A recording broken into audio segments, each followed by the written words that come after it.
any nuggets that you would provide to someone that's thinking about starting up their own business and, what you've learned through that whole process, just some simple nuggets.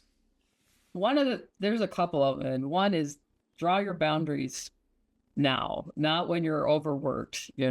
I do not give my cell phone out to clients. I'm sorry. I don't care that in the beginning, you're like, oh, it's only 3 clients and now it's 4. And all of a sudden people are calling you at 10 o'clock at night, expecting you to answer. And no way, that it's so much harder to take that call back. Right. Right. So draw whatever it is I'm going to be done at 5 o'clock so I can be with my family. Do it. Just draw that line in the sand, and this is it. Even though you're just starting out, and maybe you've only got 2 hours worth of actual work to do. Go home at 5. Just stick with those boundaries. That imagine that you're going to have thousands of whatever. You got 1,000 employees. What is that a boundary if you have 10 employees? And then go with your gut with staff, like the personality.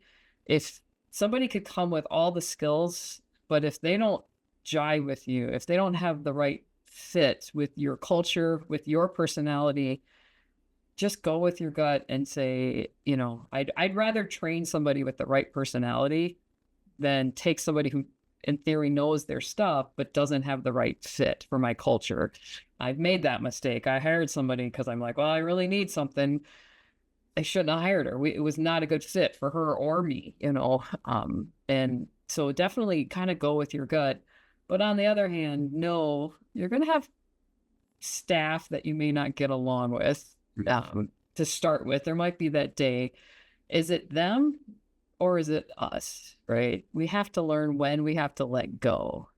And I get it. It's hard. This is our baby. Like, this is how we do it, right? We're successful in whatever it is we're doing.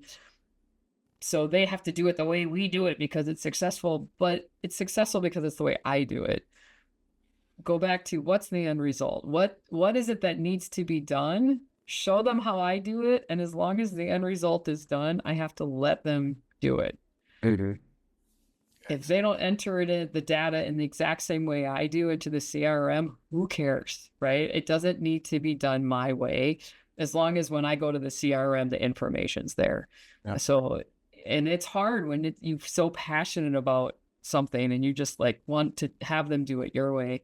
And I don't know if it was, I remember seeing the grid, right? Write down what you love to do, what you like to do, what you're good at, but don't necessarily like or love, and then what you hate to do. And I think that's the other thing, just do that. And as soon as you can get rid of the hate, especially when you first start, right? You kind of are doing it all. But as soon as you can afford to pay somebody to do what you hate because they love it, do it. Get it off. You're paying yourself 3 times as much money as you're going to pay them, and they're better at it. And, so that's really what my advice is. Get that. What is it you love, like, and hate? And that may change. It's okay. Things that I used to like, I do not like anymore. Like it's a nuisance to me, but that's because my job has changed. I'm not the office receptionist anymore. I'm the owner. So the things I liked as a receptionist or office manager, I don't like anymore. Yeah.